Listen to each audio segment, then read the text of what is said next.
Hello friends, मेरा नाम है कौशल कुमार मौर्य और आप देख रहे हैं आपका अपना YouTube channel civil engineering practical knowledge by Kaushal. तो दोस्तों, हम इस चैनल में आपको बताएंगे कि सिविल की जो फ्रेशर लोग होते हैं, जो फ्रेशर इंजीनियर होते हैं, उनको किस तरह काम कराया जाना चाहिए। तो यहाँ पर आप देख सकते हैं कि मैंने ये एक प्लिंथ का डिज़ाइन लिया है जो साइट पर हमारा होता है।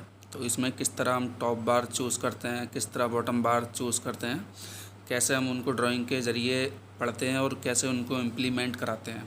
तो ये सारी चीज़ें हम इस वीडियो में सीखेंगे और मेरी कोशिश रहेगी कि आपको बहुत ज़्यादा से ज़्यादा प्रैक्टिकल नॉलेज प्रोवाइड कराई जाए ताकि आप बहुत ईजिली साइट का काम सीख सकें। तो दोस्तों, शुरू करते हैं आज की वीडियो। तो दोस्तों, आप ये देखेंगे हमारा बीम डिजाइनिंग है, ये हमारा लेआउट प्लान है बीम का। तो इसमें हम जब बॉटम वाला बीम देखेंगे B3, तो B3 बीम का क्या हमारा डिज़ाइन रहेगा, क्या उसमें स्टील रहेगा, आइए चलिए देखते हैं। तो ये जो टेबल हमारी अब दे रखी है, इसमें हमारा डिज़ाइनिंग दे रखा है कि कितना सरिया रहेगा। तो आप B3 को थर्ड रो में देखेंगे तो 12 का 4 सरिया हमारा जो सेकंड टेबल है, सेकंड कॉलम, उसमें बॉटम वाला है और जो थर्ड वाला है वो टॉप का है। तो आप इसमें बॉटम वाला देखेंगे कि B3 के सामने 12 का 4 सरिया दे रखा है BST1 वाली टेबल में, यानी कि हमारा 12 का 4 सरिया थ्रू आउट रहेगा, पूरा सरिया रहेगा। इसके बाद हमारा बॉटम में कोई भी एक्स्ट्रा नहीं दे रखा, अगर एक्स्ट्रा होता तो वो हमारा BST2 वाले टेबल में होता, कॉलम में। अब इसके आ जाते हैं टॉप में। तो टॉप में आप देखेंगे कि TST1 और TST2 नाम के 2 कॉलम हैं। तो TST1 का मतलब है ये थ्रू आउट सरिया, जो हमारा पूरा सरिया आर पार होगा वो TST1 में है, और TST2 का मतलब है एक्स्ट्रा वाला। तो आप देखेंगे कि इसमें TST1 में 12 का 4 सरिया ही दे रखा है, यानी कि हमारा 12 का 4 सरिया टॉप में और 12 का 4 सरिया बॉटम में थ्रू आउट दे रखा है। अब आ जाते हैं एक्स्ट्रा पे। तो एक्स्ट्रा वाला सरिया इसके TST2 वाले में 12 का 4 दे रखा है, यानी कि हमें इसमें जो एंड सपोर्ट है वहाँ पे 12 का 4 सरिया एक्स्ट्रा डालना पड़ेगा।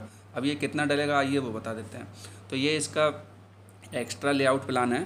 तो इसमें आप देखेंगे कि ऊपर 0.25 L1 लिख रहा है कॉर्नर में, यानी कि जो हमारा सरिया रहेगा, जो टोटल इनर स्पान रहेगा हमारा बीम का, उसका 0.25 रहेगा, यानी कि 25% सरिया हमको उसमें एक्स्ट्रा डालना है कॉर्नर से।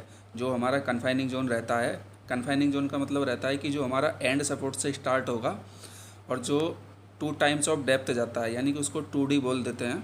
2D का मतलब जैसे हमारा अगर 450 का बीम है तो वो हमारा 450 इंटू 2, यानी कि 900 mm तक हमारा कन्फाइनिंग जोन रहेगा दोनों एंड से। बाकी जो बीच वाला मिड स्पान रहता है वो हमारा मिड सेक्शन कहलाता है। और उसी तरह हम इसके बीम स्टीरअप्स जो होते हैं वो डिज़ाइन करते हैं। जैसे इसमें बीम स्टीरअप आप देखेंगे तो S1 और S2 2 टेबल में दे रखे हैं, यानी कि हमारा अगर हम उसको बीम स्टीरअप देखें तो B3 के अगर रो में देखें तो ये हमारा 8 mm का सरिया @ 90 mm centre to centre spacing दे रखा है। और जो S2 वाला है वो हमारा दे रखा है 8 mm का सरिया @ 150 mm सेंटर टू सेंटर। यानी कि आप ये देखेंगे कि जो हमारा कन्फाइनिंग जोन है उसमें हमें जो रिंग की स्पेसिंग रखनी है वो 90 mm रखनी है, यानी कि जो हमारा 900 mm कन्फाइनिंग जोन है वहाँ पर अगर हम रिंग बांधेंगे तो 90 mm की स्पेसिंग पे 900 mm तक बांधेंगे, यानी कि अप्रॉक्स 10 रिंग उसमें लगेगा। बाकी दूसरे एंड से भी हम उसको ऐसे ही करेंगे जिधर से हमारा दूसरा एंड है। बाकी जो मिड सेक्शन हमारा बचा उसमें हम जो रिंग बांधेंगे उसको हम 150 mm centre to centre spacing से हम उसको बांधेंगे। तो ये तो हो गया आपका डिज़ाइन। अब चलते हैं साइट पे कि हम साइट पे इसको कैसे इम्प्लीमेंट करें। तो आइए चलते हैं साइट पर। तो दोस्तों, आप देखेंगे ये वही बीम है जिसका डिज़ाइनिंग मैंने आपको दिखाया था। तो इसमें आप देखिए टॉप में मेरा 4 सरिया 12 mm का डला हुआ है। ऐसे ही आप देखेंगे तो नीचे बॉटम में भी 4 सरिया ही 12 mm का हमने डलवाया है। बाकी जो इसका एक्स्ट्रा सरिया है वो अभी डला नहीं है, अभी अंडर चल रहा है ये काम। अभी बार बाइंडर आएगा तो उसको बांधेगा। बाकी आप देखिए इसमें जो स्पेसिंग है, जैसे ये मिड स्पान है तो आप मिड स्पान में देखेंगे कि ये 150 mm स्पेसिंग है। बाकी जब आप एंड पे देखेंगे तो ये आपको 90 mm स्पेसिंग यहाँ पर मेज़र करने पे मिलेगा। तो कुछ इस तरह हम अपना बीम डिज़ाइन करते हैं, बाकी ताकि हम इसे साइट पर इम्प्लीमेंट करा सकें। बाकी आप देखेंगे कि ये जो हमारी स्टीरअप है इनका हुक बैंड करा हुआ है।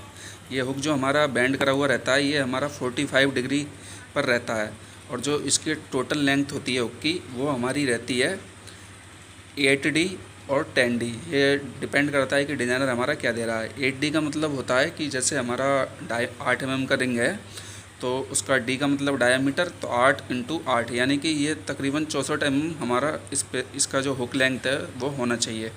अगर 10D डिज़ाइनर देता है तो हमारा 8 इंटू 10 यानी कि 80 हमारी हुक की जो मिनिमम लेंथ है वो होनी चाहिए। तो दोस्तों अब आ जाते हैं हम बीम के एल पर। तो जो बीम का एल रहता है हमारा, तो जैसे हमारा 450 का बीम है तो उसमें हम 100 माइनस कर देते हैं, यानी जो हमारा 450 का बीम है उसका मिनिमम जो एल होना चाहिए वो 250 होना चाहिए, ताकि वो आपस में बन सके और प्रॉपर जो है वो फिक्स रहे। तो दोस्तों देखा आपने कि कैसे हम ड्राइंग को रीड करते हैं और कैसे हम जो है सरिया उसमें बंधवाते हैं। बाकी चैनल पर अगर आप पहली बार आए हैं तो चैनल को सब्सक्राइब कर देना, वीडियो को लाइक कर देना और बेल आइकन प्रेस कर देना और अपने दोस्तों के साथ भी शेयर करना। देखो दोस्तों, एक बात दावे से कह सकता हूँ कि जो आप 10 सालों में भी नहीं सीखोगे वो मैं आपको यूट्यूब पर 2-4 महीने में ही सिखा दूँगा। तो दोस्तों सपोर्ट बनाओ, चैनल को सब्सक्राइब करो ज़्यादा से ज़्यादा और सीखो। सिविल इंजीनियरिंग की जो प्रैक्टिकल नॉलेज है वो बहुत जल्दी सीख जाओगे। थैंक यू दोस्तों, जय हिंद।